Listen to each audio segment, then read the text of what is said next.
आपको एक तो ये नई खबर बता दें कि भारत के गृह मंत्री अमित शाह आज अहमदाबाद गए हैं। उन्होंने घायलों से भेंट की है और थोड़ी देर में वो प्रेस को भी संबोधित करने वाले हैं, वो हम आपको दिखाएंगे। लेकिन इस दौरान भारत के प्रधानमंत्री नरेंद्र मोदी ने भी इस घटना पर गहरा दुख जताया है और उन्होंने कहा है कि इस दुखद घटना को शब्दों में बयान नहीं किया जा सकता और वो उन सभी लोगों से लगातार बात कर रहे हैं जो अहमदाबाद में मौजूद हैं और इस घटना के बाद रेस्क्यू के काम में जुटे हुए हैं। गृह मंत्री अमित शाह भी अहमदाबाद में हैं इस समय और उन्होंने वहां घायलों और मृतकों के परिवारों से मुलाकात की है। अभी आप देखिए वो क्या कह रहे हैं। इस घटना से पूरा देश क्षुब्ध है और पूरा देश एक साथ पूर्ण संवेदनाओं के साथ ये जो दुर्भाग्यपूर्ण हादसे में पैसेंजर हताहत हुए हैं, इनके परिजनों के साथ खड़ा है। सबसे पहले मैं भारत सरकार, गुजरात सरकार, भारत सरकार के प्रधानमंत्री जी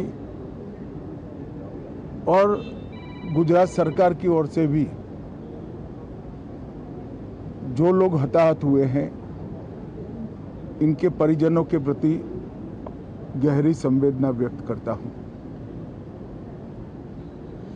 10 ही मिनटों में हादसे के भारत सरकार के पास सूचना पहुंची। तुरंत ही मैंने मुख्यमंत्री जी, यहाँ के गृह मंत्री, होम डिपार्टमेंट के control room, civil aviation department, civil aviation मंत्री, सभी से संपर्क किया। प्रधानमंत्री जी का भी तुरंत ही फोन आ गया और भारत सरकार और गुजरात सरकार के सभी डिपार्टमेंट एक साथ होकर राहत और बचाव कार्य में लगे।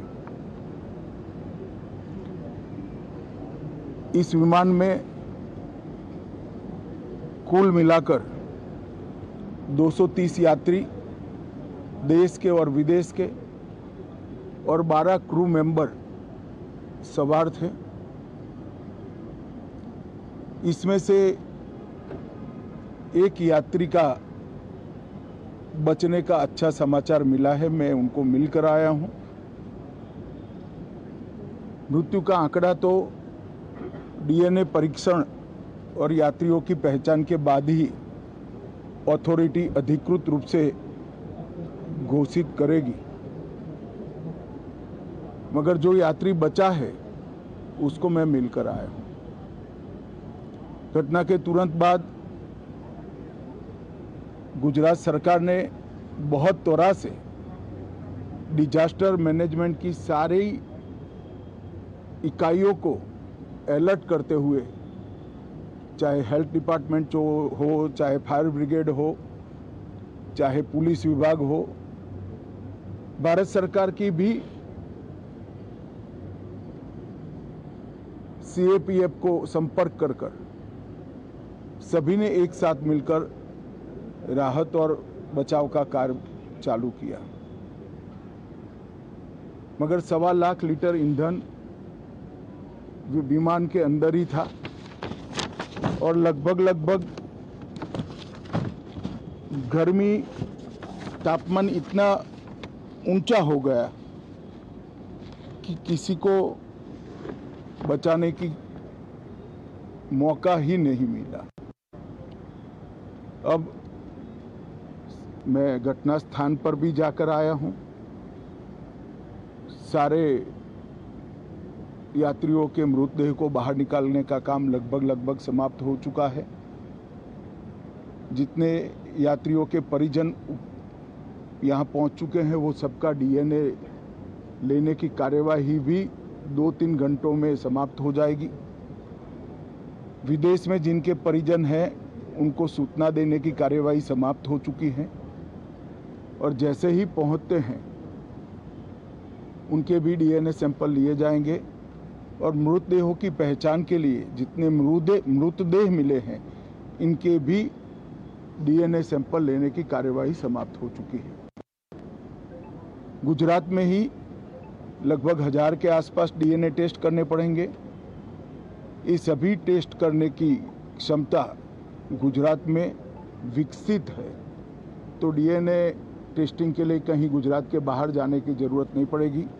गुजरात की एफएसएल और नेशनल फॉरेंसिक साइंस यूनिवर्सिटी दोनों मिलकर कम से कम समय में डीएनए का परीक्षण पूरा करने के बाद परिवारजनों को अपना मृतदेह परिजन का मृतदेह सौंपने का काम करेंगे। उनके रहने की सुविधा, उनकी सांत्वना की सुविधा, जिनको मेडिकल प्रॉब्लम ट्रॉमा के कारण हुए इनकी मेडिकल की सुविधा, ये सारी व्यवस्था बहुत सुचारू रूप से हो चुकी है। अभी रिव्यू मीटिंग में सारी व्यवस्थाओं को हम सब मंत्रियों ने साथ में मिलकर देखा है। एविएशन डिपार्टमेंट ने अपनी जांच शुरू कर दी है और जांच तेजी से आगे बढ़े, इसके लिए भी एविएशन मंत्री जी ने सूचनाएं दी है। मैं फिर से एक बार राहत काम में जिन जिन एजेंसियों ने त्वरा के साथ बचाव और राहत का काम किया, वो सभी का धन्यवाद करना चाहता हूं। और फिर से एक बार जिन्होंने अपने परिजनों को गंवाया है, हताहत हुए हैं, वो सभी को मनपूर्वक संवेदनाएं व्यक्त करता हूं। मैं एक बात जरूर कहना चाहता हूं कि ये एक्सीडेंट है, एक्सीडेंट को कोई रोक नहीं सकता, परंतु 365 दिन 24 घंटा इस तरह की घटना के लिए प्रशासन का जो अलर्टनेस है, उसकी कसौटी उसी वक्त होती है जब ऐसी घटनाएं होती है। और आज गुजरात के डिजास्टर मैनेजमेंट की तैयारियों का एक प्रकार से दुर्भाग्यपूर्ण तरीके से मगर कसौटी हुआ और बहुत त्वरा के साथ यहाँ पर काम किया गया, वो पूरे देश के मीडिया के सामने और परिजनों के सामने भी आया है। अंत में मैं फिर से एक बार सम्माननीय प्रधानमंत्री नरेंद्र मोदी जी की ओर से, भारत सरकार और गुजरात सरकार की ओर से सभी हताहत लोगों के परिजनों के प्रति गहरी संवेदना व्यक्त करता हूं। धन्यवाद। दो बातें बहुत महत्वपूर्ण हैं जो भारत के गृह मंत्री ने भी अभी कही। एक तो जो बात हम आपको पहले बता रहे थे कि इस विमान में लगभग 1.25 लाख लीटर ईंधन मौजूद था और जब ये विमान क्रैश हुआ तो इतने सारे ईंधन के साथ इसमें ज़बरदस्त प्रकार से आग लगी और आसपास उस आग की वजह से तापमान इतना बढ़ गया कि किसी को भी बचाने के लिए कोशिश भी अगर कोई करे तो वहाँ जा नहीं सकता था। और ये हो सकता है, ये एक बड़ी संभावना है कि बहुत सारे लोग जब ये विमान गिरा होगा तब हो सकता है उस समय बच भी गए हों, चोट से तो बच गए होंगे, लेकिन उसके आसपास जो आग लगी, जो तापमान इतना बढ़ गया, जो ये धमाका हुआ, उसकी वजह से बड़ी संख्या में जो लोग हैं वो जल गए होंगे। ये एक बड़ी संभावना इसमें नजर आती है, यानी बचने का जरा भी मौका मिला ही नहीं होगा। दूसरी खास बात यहां यह है कि गुजरात प्रधानमंत्री नरेंद्र मोदी और गृह मंत्री अमित शाह दोनों का गृह राज्य है और ये दुर्घटना गुजरात में हुई है। इस दुर्घटना में गुजरात के एक पूर्व मुख्यमंत्री की भी मृत्यु हुई है और इसीलिए आपने देखा होगा कि सरकार जो है वो लगातार संपर्क में थी। जो बचाव कार्य वहाँ पर किए गए हैं वो भी तुरंत किए गए हैं और अमित शाह इस समय अहमदाबाद में हैं, वो मिल रहे हैं उन लोगों से जो कि इसमें घायल हुए, देखिए, और जो मृतक हैं उनके परिवारों से भी वो जाकर मिले हैं।